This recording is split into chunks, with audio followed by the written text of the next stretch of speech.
3 ফেব্ৰুৱাৰী মঙলবাৰে হ'বলৈ গৈ আছে পবিত্ৰ শবে বৰাত। শবে বৰাতৰ বাবে সাজু হৈছে কোটি কোটি মুছলমান। কেন্দ্ৰীয় হিলাল কমিটিৰ ঘোষণাৰ পিছতেই আনন্দিত হৈ পৰিছে লোকসকল। আপুনি সাজুনে শবে বৰাতৰ নামাজৰ বাবে? প্ৰতিজন ইছলাম ধৰ্মাৱলম্বী ব্যক্তিকে আল্লাহে প্ৰদান কৰিব এই বিশেষ সুযোগ। এই সুযোগৰ সাক্ষী হ'বলৈ গৈ আছে আপুনিও। মাজত মাত্ৰ 3টা দিন বাকী। 3 ফেব্ৰুৱাৰী অৰ্থাৎ মঙলবাৰে হ'বলৈ গৈ আছে সমগ্ৰ দেশজুৰি পবিত্ৰ শবে বৰাত।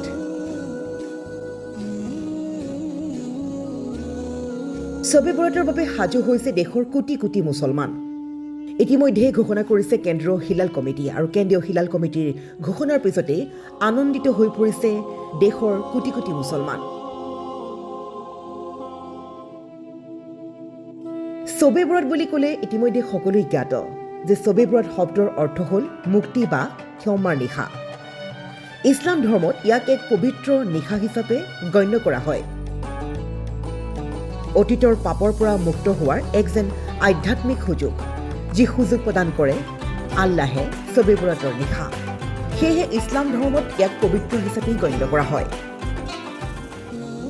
প্ৰতিগৰাকী ইছলাম ধৰ্মাৱলম্বী লোকে নামাজ আদায় কৰে এই নিশা, আৰু এই দিনটোৰ সাক্ষী হ'বলৈ মাজত মাত্ৰ কেইটামান ক্ষণ বাকী।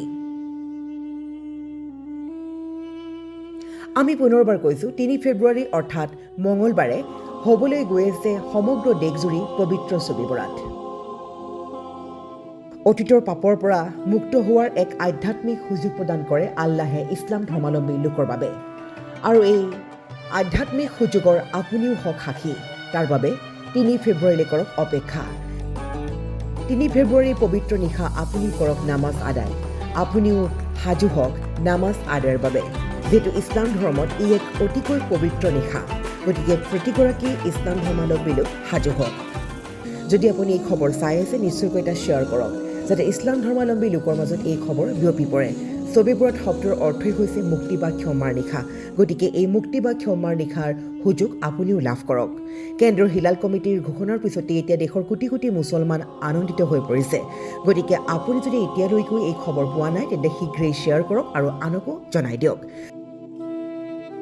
শবে বৰাতৰ বাবে সাজু হৈছে কোটি কোটি মুছলমান, আৰু আপুনিও সাজু হওক। News desk report, news at Assam.